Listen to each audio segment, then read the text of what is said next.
আসসালামু আলাইকুম। স্বাগতম জানাচ্ছি বিবিসি নিউজ আন্তর্জাতিক সংবাদে। শুরুতেই সংবাদ শিরোনাম, এরপর দেখবেন বিস্তারিত।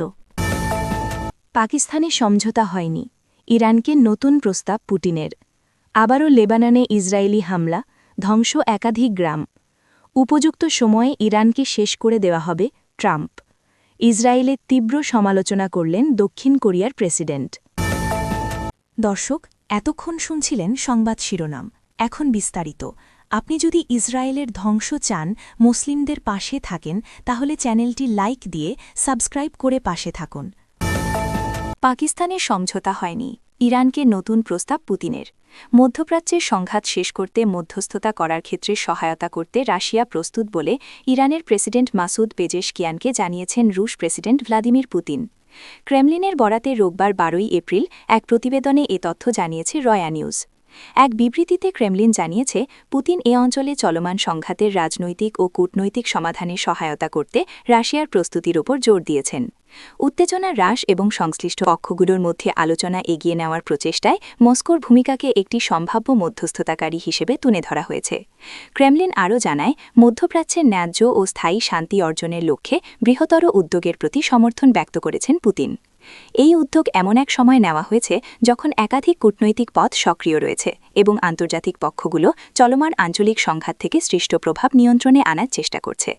রয়া নিউজ জানায়, পেজিশকিয়ানকে পুতিনের এই ফোন কল মধ্যপ্রাচ্যের সংকটগুলোতে নিজে একটি প্রধান মধ্যস্থতাকারী হিসেবে প্রতিষ্ঠিত করার জন্য রাশিয়ার অব্যাহত প্রচেষ্টাকেই তুলে ধরে, বিশেষ করে যখন প্রতিদ্বন্দ্বী বৈশ্বিক শক্তিগুলো সমান্তরাল আলোচনা প্রচেষ্টায় তাদের সম্পৃক্ততা বাড়াচ্ছে। এদিকে শান্তি আলোচনা ব্যর্থ হওয়ার পর যুক্তরাষ্ট্র এবং ইরানের প্রতিনিধি দল পাকিস্তান ছেড়েছে বলে জানা গেছে। আবারও লেবাননে ইসরায়েলি হামলা, ধ্বংস একাধিক গ্রাম। দক্ষিণ লেবাননের সীমান্তবর্তী অঞ্চলে হামলা চালিয়ে একাধিক গ্রাম ধ্বংস করে দিয়েছে ইসরায়েল। এসব গ্রামগুলোতে শক্তিশালী বিস্ফোরক বসিয়ে রিমোট কন্ট্রোলের মাধ্যমে পুরো এলাকা মাটির সঙ্গে মিশিয়ে দেওয়া হয়েছে। সংবাদমাধ্যম দ্য গার্ডিয়ান রোববার 12 এপ্রিল প্রকাশিত এক প্রতিবেদনে জানায়, লেবাননের তাইবে, নাকুরা এবং দের সিরিয়ান গ্রামে এ ধরনের বিস্ফোরণ ঘটানো হয়েছে। এসব গ্রামের স্থানীয় বাসিন্দারা জানিয়েছেন, বহু পরিবার গ্রাম ছেড়ে পালাতে বাধ্য হয়েছে এবং তাদের ঘরবাড়ি ও জীবিকা সম্পূর্ণভাবে ধ্বংস হয়ে গেছে। অনেকেই বলছেন, তাদের কয়েক প্রজন্মের স্মৃতি ও জীবনধারা মুহূর্তেই শেষ হয়ে গেছে। তাইবে গ্রামের বাসিন্দা আহমেদ আবু তাম 56 একটি ভিডিওতে নিজের দোকান ধ্বংস হতে দেখে বলেন, চোখের সামনে নিজের পুরো জীবনটা শেষ হয়ে যেতে দেখলাম। আমি এখন পুরোপুরি নিঃস্ব। যদিও ইসরায়েলের দাবি, তারা হিজবুল্লাহ চিহ্নিত আস্তানায় আক্রমণ করছে। ইসরায়েলি প্রতিরক্ষা বাহিনীর দাবি, তারা সীমান্ত নিরাপত্তা নিশ্চিত করতে এবং হিজবুল্লাহকে প্রতিরোধ করতে এসব অভিযান চালাচ্ছে। তবে আন্তর্জাতিক মানবতা সংস্থাগুলো বলছে, এসব হামলা পরিকল্পিতভাবে একটি এলাকাকে নিশ্চিহ্ন করে দেওয়ার কৌশল ছাড়া আর কিছুই নয়। অনেক মানবাধিকার সংস্থা বেসরকারি স্থাপনায় এসব হামলাকে আন্তর্জাতিক আইনের লঙ্ঘন ও যুদ্ধাপরাধ হিসেবে বিবেচনা করছে। সম্প্রতি দীর্ঘদিন ধরে চলা ইরান-যুক্তরাষ্ট্র যুদ্ধে 2 সপ্তাহের যুদ্ধবিরতি চুক্তি হয়েছে। ইরান লেবাননকে এ যুদ্ধবিরতির অংশ হিসাবে দাবি করলেও ইসরায়েলের প্রধানমন্ত্রী বেনিয়ামিন নেতানিয়াহু লেবাননকে যুদ্ধবিরতির অংশ হিসাবে মানতে নারাজ। যুদ্ধবিরতি চলাকালীন সময়েও নিয়মিত লেবাননে হামলা চালিয়েছে ইসরায়েল।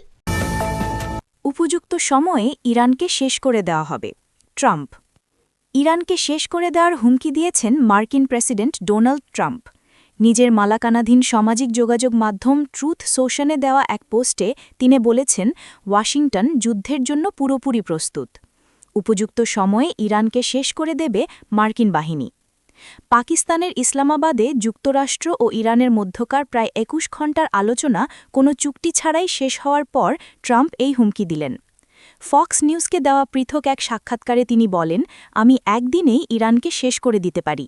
তাদের পুরো জ্বালানি ব্যবস্থা, প্রতিটি প্লান্ট, এমনকি বিদ্যুৎ উৎপাদন কেন্দ্রগুলো দখল করে নিতে পারি, যা একটি বিশাল ব্যাপার। এদিকে হরমুজ প্রণালী নিয়ে নতুন হুঁশিয়ারি দিয়েছেন মার্কিন president Donald Trump.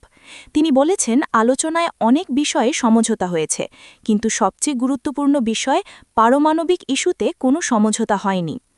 President Trump আরও বলেন, ভবিষ্যতে হরমুজ প্রণালী দিয়ে মুক্তভাবে জাহাজ চলাচলের একটি চুক্তি হতে পারে, কিন্তু ইরানের বাধার কারণে তা হচ্ছে না। যুক্তরাষ্ট্রের নৌবাহিনী অবিলম্বে টোল দিয়ে হরমুজ প্রণালীতে প্রবেশ করা বা সেখান থেকে বের হওয়ার সমস্ত জাহাজ আটকে দেওয়ার প্রক্রিয়া শুরু করবে। তিনি আরও বলেন, মার্কিন নৌবাহিনীকে নির্দেশ দেওয়া হয়েছে আন্তর্জাতিক জলসীমায় সেই জাহাজগুলোকে আটকে দিতে যেগুলো ইরানকে টোল দিয়েছে।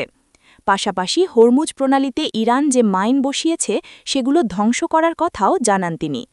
ট্রাম্প হুঁশিয়ারি দিয়ে বলেন যে ইরানকে টোল দেবে সে নিরাপদে চলতে পারবে না, আর ইরান যদি মার্কিন বা অন্য কোনো জাহাজে হামলা চালায় তাহলে কঠোর জবাব দেওয়া হবে। খুব শিগগিরই এই অবরোধ শুরু হবে। ইসরায়েলের তীব্র সমালোচনা করলেন দক্ষিণ কোরিয়ার প্রেসিডেন্ট। মানবাধিকার লঙ্ঘনের অভিযোগে ইসরায়েলের কঠোর সমালোচনা করেছেন দক্ষিণ কোরিয়ার প্রেসিডেন্ট লি জে মিয়ং। একটি ভাইরাল ভিডিও ঘিরে ইসরায়েলি কর্মকর্তাদের সঙ্গে শুরু হওয়া বিতর্ককে আরও উস্কে দিয়েছে তার সাম্প্রতিক এ মন্তব্য। তুরস্ক ভিত্তিক সংবাদ মাধ্যম ডেইলি সাবা শনিবার ১১ এপ্রিল প্রকাশিত এক প্রতিবেদনে জানায়, সম্প্রতি সামাজিক যোগাযোগ মাধ্যমে ছড়িয়ে পড়া একটি ভিডিওতে মন্তব্য করেন প্রেসিডেন্ট লি। ভিডিওটির ক্যাপশনে দাবি করা হয়, ইসরায়েলি সেনারা ফিলিস্তিনি এক শিশুকে নির্যাতন করে ছাদ থেকে ফেলে দিচ্ছে। শুক্রবার ১০ এপ্রিল এক্সে করা এক পোস্টে লি বলেন, আমাকে যাচাই করতে হবে এটি সত্যি কিনা। এরপর ইসরায়েলের দিকে প্রশ্ন ছুড়ে দিয়ে তিনি বলেন, যদি ভিডিওটি সত্যি হয় তাহলে এ বিষয়ে কী ব্যবস্থা নেওয়া হয়েছে। তার এ মন্তব্যে ক্ষুব্ধ প্রতিক্রিয়া জানায় ইসরায়েলের পররাষ্ট্র মন্ত্রণালয়। ইসরায়েলের পররাষ্ট্র মন্ত্রণালয় শনিবার এক বিবৃতিতে জানায়, ঘটনাটি আগেই তদন্ত ও নিষ্পত্তি করা হয়েছে। তারা অভিযোগ করে, প্রেসিডেন্ট লি একটি পুরনো ঘটনাকে বর্তমান হিসেবে তুলে ধরে বিভ্রান্তি সৃষ্টি করছেন। এছাড়া তিনি যে অ্যাকাউন্টের তথ্য ব্যবহার করেছেন সেটি ভুয়া।